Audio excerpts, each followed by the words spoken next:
Joe Biden's debut on the world stage at this G7 summit as President of the United States is turning out to be an embarrassment. His flubs, his missteps, his outright confusion surrounding serious world issues is taking all credibility away from America as the world's only true global power. He can't even get through one news conference without countless flubs. Just listen to him today. We had detailed discussions about how to proceed on a number of issues.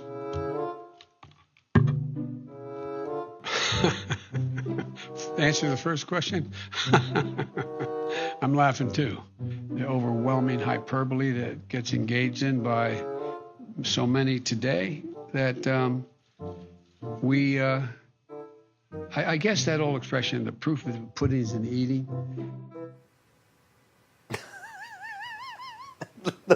The pudding's in the eating. Oh, it's not funny.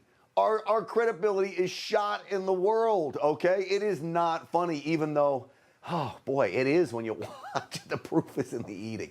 The man can't even remember how long he's been president, not to mention he is just bizarre. This is Sleepy Joe over the weekend when asked about lifting President Trump's steel and aluminum tariffs. How do you justify that? And what are your plans to 120 days. Give me a break. Need time. Thank you guys. Thank you so much. Thank you guys. Thank you. Well, so first off, he's been president for 145 days, okay? Not 120 days. Off by nearly a month, by the way. And clearly, the jet lag must be getting to him. The sad part is, it gets worse. Could you imagine this getting worse? It does. The global pandemic devastated the world, right? There's not a country, maybe even a family, that hasn't been affected by the COVID pandemic.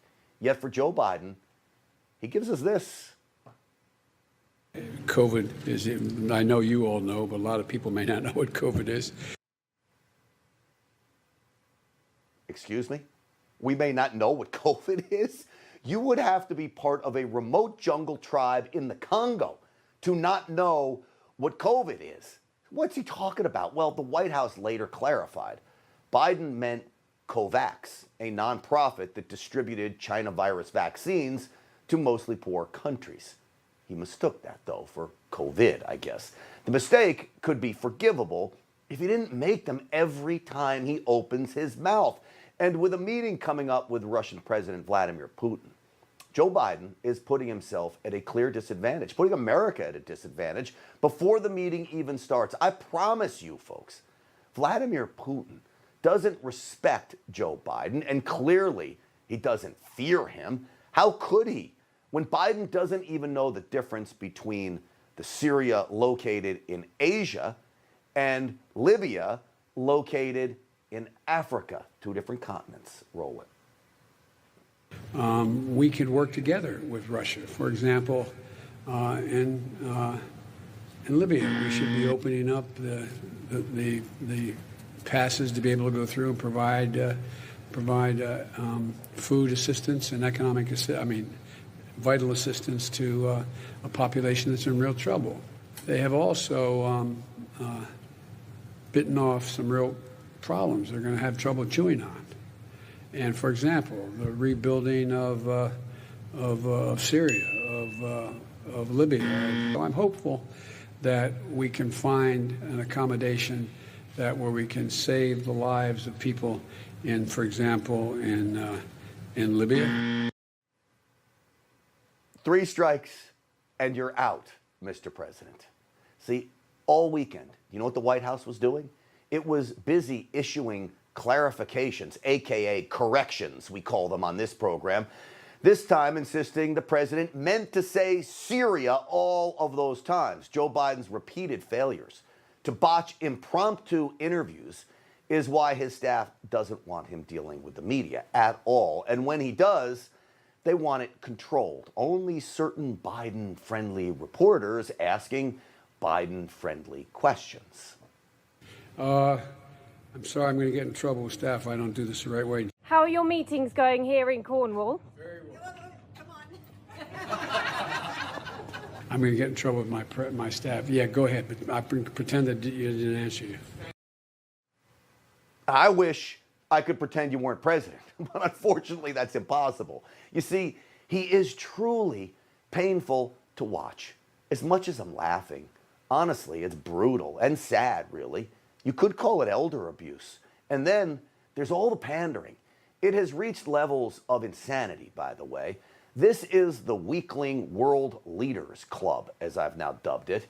Even here, everyone is vaccinated, yet bizarrely, they are socially distanced. Not for safety, but for the cameras.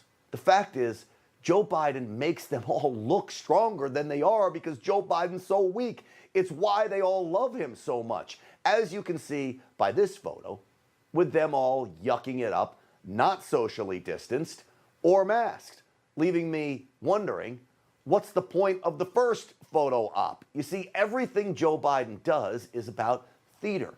And the truly troubling part is, he can't even look good when it's scripted. The incessant elbow bumping of vaccinated world leaders is ridiculous. They just look like dorks. How else do you put it? It is a far cry from the strength and command that President Trump brought to the world stage. What you're looking at right there is a ministry of pansies, okay? They could mock President Trump, they could despise President Trump, but in the end, the world feared President Trump's resolve and commitment to the defense of freedom here at home and abroad. And that made America much stronger than it is today. And you can thank Joe Biden for that weakness. You just watched Newsmax TV, America's fastest growing cable news channel, now in more than 70 million homes. You can get Newsmax TV on your cable system or check your cable guide. And if your system doesn't carry Newsmax, call them, tell them you want Newsmax TV, because we're real news for real people.